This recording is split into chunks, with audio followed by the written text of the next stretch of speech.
Hello again, crafters. It's almost Christmas. So I'm sure many of you have been doing what I've been doing, crafting like crazy, making messes all over my place here, wrapping a lot of packages, mailing a lot of packages this year, and holiday festivity everywhere. In the midst of the craziness, I have been rethinking my holiday wardrobe choices. If you saw my 1920s loungewear video, which I highly recommend, by the way, that was a fun project. I'll link that down below. But in that video, I said, hey, for clothing now, I have rules. First rule, it's got to be comfy. A second rule is during the winter here, if it's warm, that'd be great. And if it's cute, win-win, right? Comfy, warm, and cute. What more could we want, right? Now, while I love my vintage holiday sweaters, don't call them ugly, they're cute. Well, I love these guys. I wanted to try DIYing some of my own. And of course, I tried a vintage pattern in one of my previous videos. So that was my 1920s loungewear. Came up with a cute holiday-ready flapper outfit. That was super fun and turned out to give me a really comfy garment as well. That was fun. But then today's project, I'm going straight up modern 2020 loungewear. I'm going sweatshirt and leggings. It doesn't get much comfier than that, but I want to try to make these really cute so that they're ready for my holiday family Zoom meetings, and I want to make them, of course, super comfy. And I'm using projects that I've done in the past, and I love them. I love these processes. They're pretty straightforward, and they're fun to do. So I highly recommend this project. I'm looking forward to doing it. I'm looking forward to wearing the garments, and I'm looking forward to sharing with you because I think you're going to enjoy them as well. So we're talking sweatshirt and leggings, right?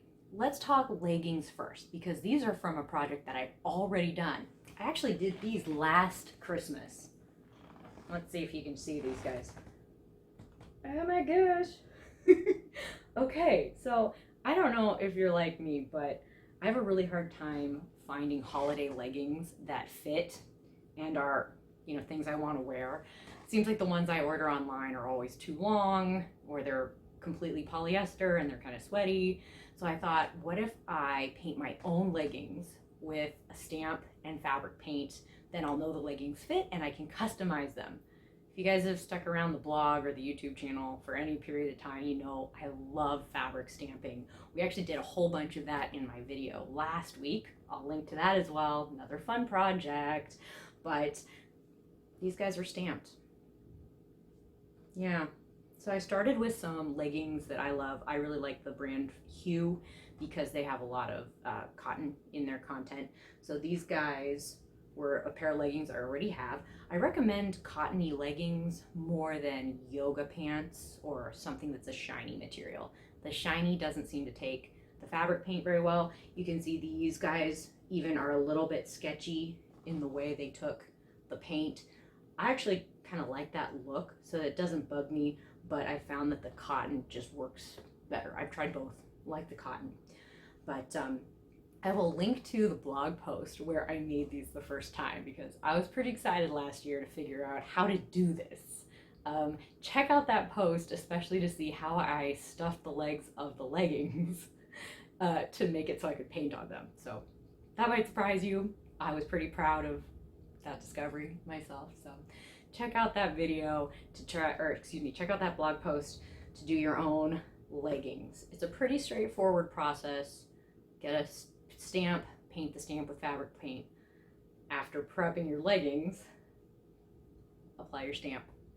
Then you gotta let them dry, turn them over, do the other side, and let it dry again. It takes some time. I will say it takes a little bit of time, but you can tell with these leggings, I actually only stamped the bottom of the leg. I didn't stamp all the way up like across the butt or anything. So that can speed up the process. Again, super customizable. Who doesn't want to design their own leggings? This is really fun. So I've got my leggings good to go. Next, let's turn our attention to the sweatshirt. We're gonna do a little bit of tie-dyeing, which you guys know is another one of my favorite projects. I'm actually gonna be doing it here in my apartment, in my sink. So should be pretty fun. let me show you the sweatshirt. Let me show you the supplies we're going to use. And I'm going to go put on some kind of painty old clothes so we can get dyeing, fabric dyeing. That sounded bad. So we can get to fabric dyeing. And let's dive in. Let's make ourselves some loungewear.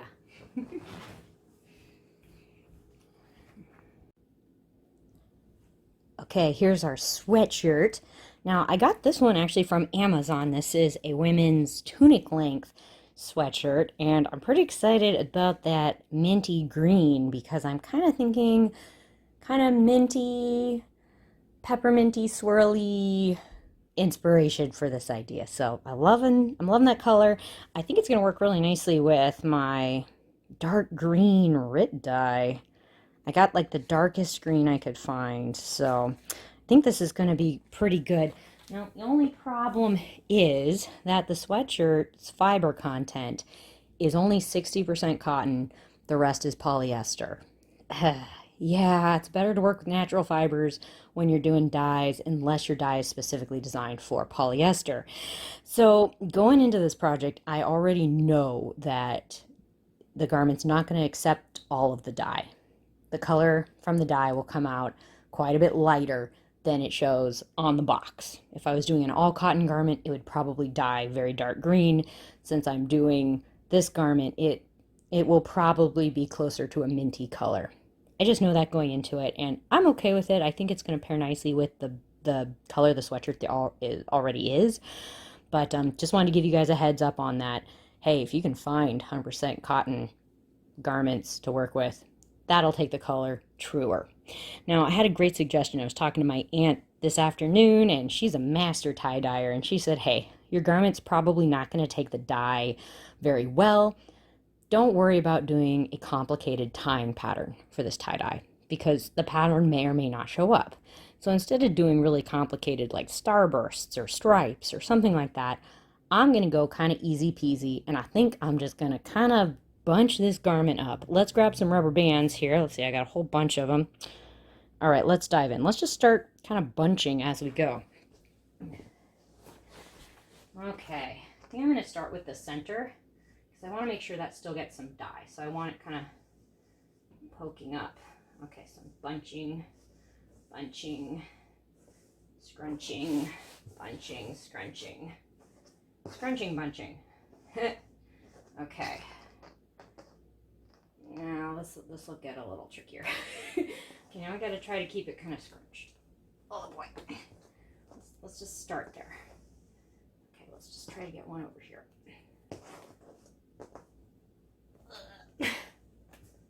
Doesn't want to stay scrunched. That's okay. We'll get there. We'll get there. Okay, let's do kind of one in the middle here. Too tight. Let's get a bigger one. Right on. How about this one?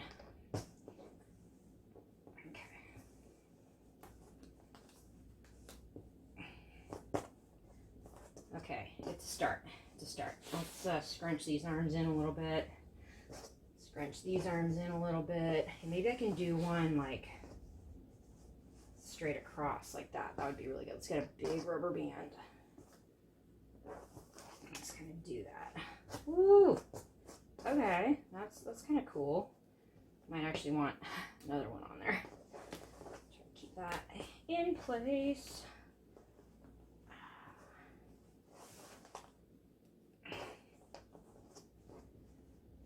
Okay, again, I'm not trying to do anything too complicated with these rubber bands. I just want it kind of scrunching that fabric, kind of evenly scrunched if possible.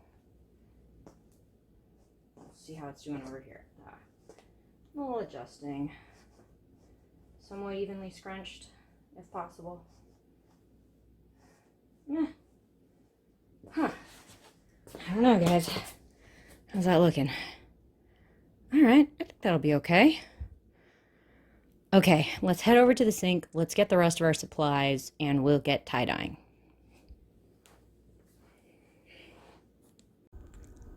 Well, you guys, welcome to my kitchen. You can tell I've been kind of prepping my surfaces here. I want to try to keep this dye off of the surfaces as much as possible. So that's why all the towels are around. And of course, I do keep my barkeeper's friend really handy this stuff's pretty cool for kind of scrubbing out stains on surfaces if they happen to occur. So I'm going to keep that around. Definitely got my paper towel there to try to clean up any spills. Extra towels, super helpful. And then, of course, hey, protect your hands unless you want to go around looking like a green-handed alien. Get your gloves. I have a spoon that I only use for tie-dyeing.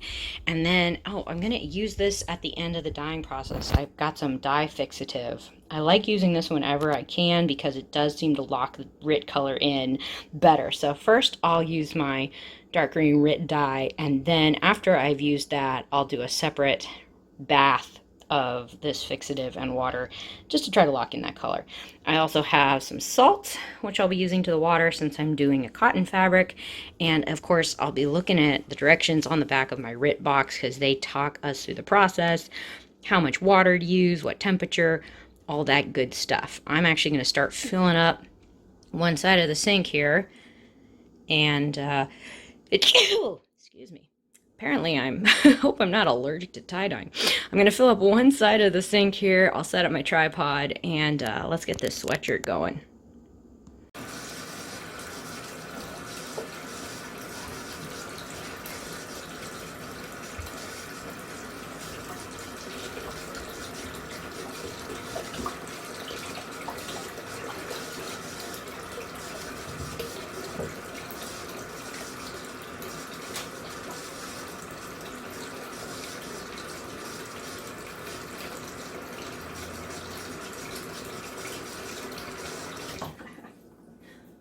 All right, you guys. Well, you can tell I've got the sink filling up with super hot water, and then our RIT dye box. By the way, don't forget to open up the box because they have directions on the outside and on the inside. Good tips in there. But the directions are reminding me that it's best to open up your dye packet and mix it in a smaller container before dumping it into the rest of the dye. That just helps ensure that it's actually dissolved, and so you don't get little speckles on your garment. Not saying the little speckles aren't kind of cool, but let's try to dissolve it today. Okay, so we got that. A little bit of water in there. Ooh, I don't know if you can see that, but it's a very evil looking black color. So far, we'll see if it turns more green in a minute. Here we go. I might need a little more hot water here.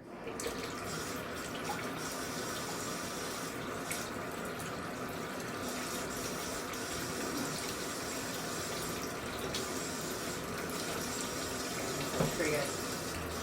Make sure that salt's dissolved. Yeah, there's still a lot of salt in there. Okay, well, we'll keep mixing that, and let's pour the dye in. Keep mixing. Oh my goodness. Whoa. This is...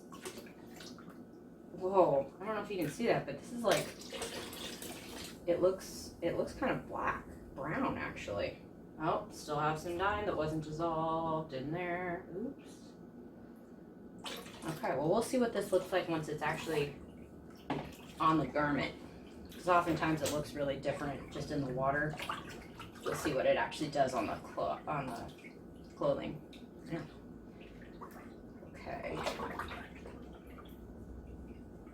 Feels like it's mixing up pretty well. Feels pretty good. Okay.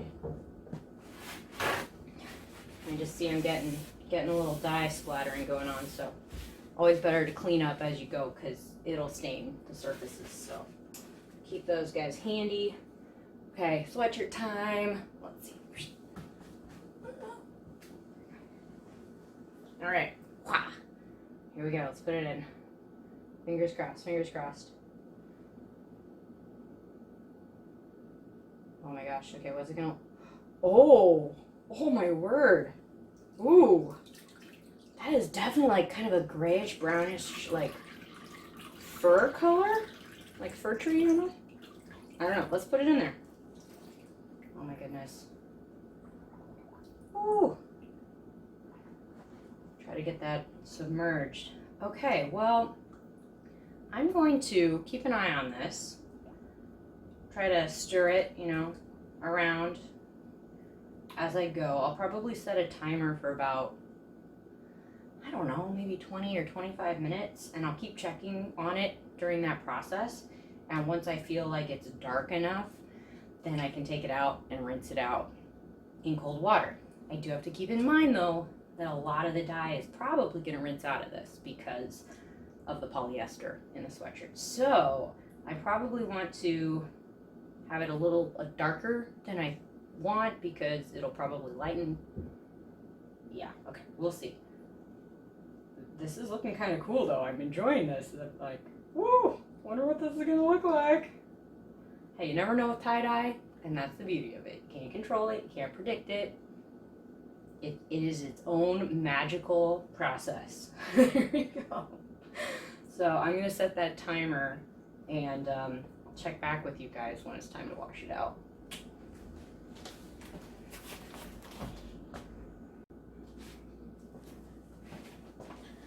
Okay guys, moment of truth. This has been in here for about 25 minutes or so. So let's get this out of here. Oh my gosh, it's looking really dark, but remember, it's gonna lighten. Let's get this under some water here. So, okay. Tell you what, let's wait on that. Let's get some bands off of here. I'm really interested to see how much the middle of the garment got dyed because that was the part that was scrunched up the most. Okay. Slowly getting these bands off of here. Okay, hey, we're seeing some color variation. That's kind of nice. Okay, let's keep going. While it was sitting in the dye, I did come up to it and stir it periodically. I also kind of opened the folds a little bit just to try to make sure some dye got to the center. Okay, let's see. Got that one off.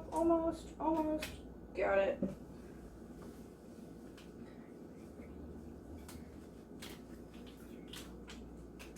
Okay, I think, let's see. Hey! Whoa! That's kind of cool. Okay. So we did get, we're still getting the light color coming through a little bit, but we did still get some good green dye in the center.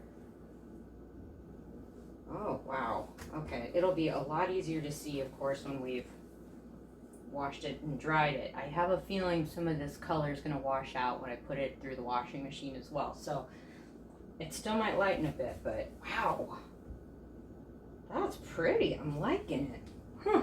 Okay, so I'm going to rinse this out in some running water, clean out the sink here, and then I'll fill up the sink with some more water, probably about half a bottle of my fixative, dunk that in and swish it around for, I don't know, about 20 minutes and wash it out again, and then put the whole thing in the washing machine.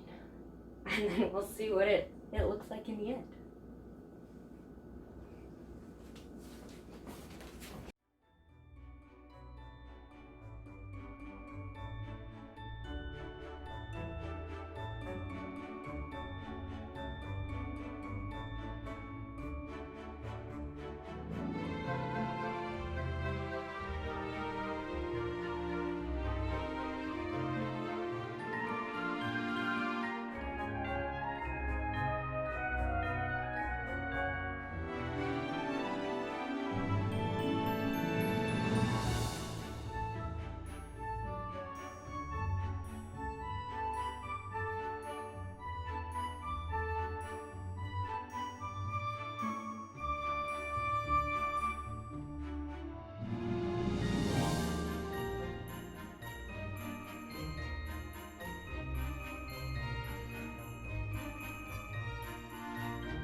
Well, there you have it, crafters. This is a really fun project.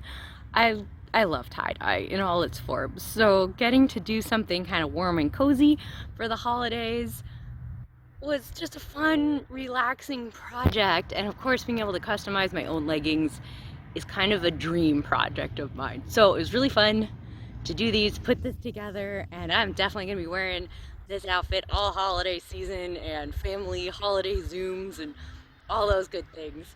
I will definitely link below to the supplies that I used or ones that are really similar. I gotta say, if you're working with a sweatshirt like mine, I got this one on Amazon. I really love the length. It is very cozy, but I would suggest sizing up if you're in between sizes or you want a boxier fit, because it doesn't really stretch, which is interesting. It did take the dye pretty well though. I was really excited. This dye, the dark green, turned out to have a little more brown and a little more gray in it than I was expecting. I was expecting more of a bluer green, and so it turned out a little more olive than I was expecting. I actually dyed a white cotton bandana at the same time as I did the sweatshirt, and the bandana turned out maybe a little bit bluer, a little bit more foresty green, but not a lot darker than the sweatshirt. So that's telling me that at least with a dark color, the sweatshirt seemed to take the dye pretty well. I would recommend it for this project as long as you keep in mind it's not going to dye exactly like the color. It's going to be lighter. Can't say how much, but you know, maybe start with a dark colored dye and you know, see what happens. It could be really fun. I will definitely link below. The links are affiliate links, so if you do a purchase through those links, it doesn't cost you more, but it helps me out. So thank you in advance if you do. And then of course, I will try to link to my leggings project so you can check out how to do that. A fun project, especially if you have leggings in your mind that you want to create and have not been able to find them in stores. Make your own. Well, I think those are about all the tips that I needed to give you guys. I'll throw any more links down below that I think you need in order to do these projects. And of course, if you like this video, punch that like button to let me know, and subscribe for more videos from Partners in Craft. I'm gonna go, you can tell, got my packages here. I'm heading on my second trip to the post office this week to mail off some Christmas gifts and stocking stuffers and fun things. So I'm heading over there to do that. I hope you are doing well. I hope you are celebrating where you can, when you can, and staying crafty, you guys. Take care, God bless, and you know, happy holidays, all those good things. We'll see you in our next video. Bye.